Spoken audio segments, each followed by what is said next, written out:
তারিক রহমানকে আমি ধন্যবাদ জানাই। তারিক রহমান আইলো ওর মার কবর জিয়ারতে পরে এই মারামারিত লাগি পরে একটা বাড়ি লাগি ফ্লাক্সটা ভেঙে গেছে। এ যেন সিনেমাকেও হার মানাবে। প্রধানমন্ত্রী তারেক রহমান এবার যেটি করলেন তা অতীতে দেখা যায়নি বাংলাদেশের ইতিহাসে কখনো। বড় উদার মনের পরিচয় দিয়ে তাক লাগিয়ে দিলেন সবাইকে। মা বেগম খালেদা জিয়ার কবর জিয়ারত করতে গিয়েছিলেন প্রধানমন্ত্রী তারেক রহমান।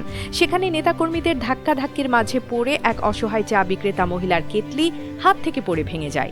অসহায় চা বিক্রেতা মহিলা সর্বস্ব হারিয়ে কান্নায় ভেঙে পড়েন।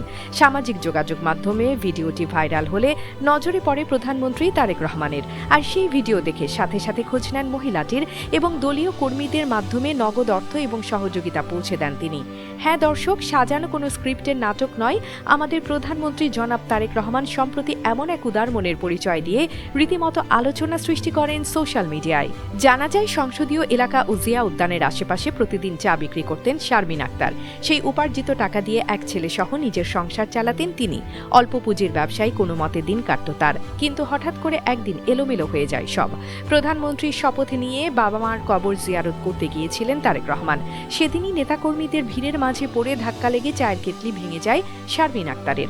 অর্থের অভাবে নতুন কেটলি কিনতে না পেরে দুদিন ব্যবসা বন্ধ রাখেন তিনি। এরপর সোশ্যাল মিডিয়ায় ভাইরাল হওয়া এক ভিডিও কান্না করলে সেটি নজরে যায় তারেক রহমানের। সাথে সাথে স্থানীয় এমপিকে নির্দেশ দেন শারমিন আক্তারের পাশে দাঁড়াতে। সেই সময় তাকে নগদ 10,000 টাকার পাশাপাশি অন্যান্য সহযোগিতা করা হয় ও ঘরের আসবাবপত্র কিনে দেয়। তারেক রহমানের কাছ থেকে এমন মানবিক সহায়তা পেয়ে আনন্দে কেঁদে ফেলেন শারমিন আক্তার। ভাবতেও পারছেন না দেশের প্রধানমন্ত্রী তার ভিডিও দেখে তার পাশে দাঁড়াবেন। এদিকে এই ভিডিও ভাইরাল হলে সাধারণ মানুষও মুগ্ধ হন প্রধানমন্ত্রী তারেক রহমানের উপর। দায়িত্ব নেওয়ার পর এমন উদার মনের পরিচয় দেয় অনেকেই তাকে ধন্যবাদ জানাচ্ছেন। এভাবে অসহায় ও গরিব দুঃখীদের আস্থার নামে পরিণত হচ্ছেন তারেক রহমান।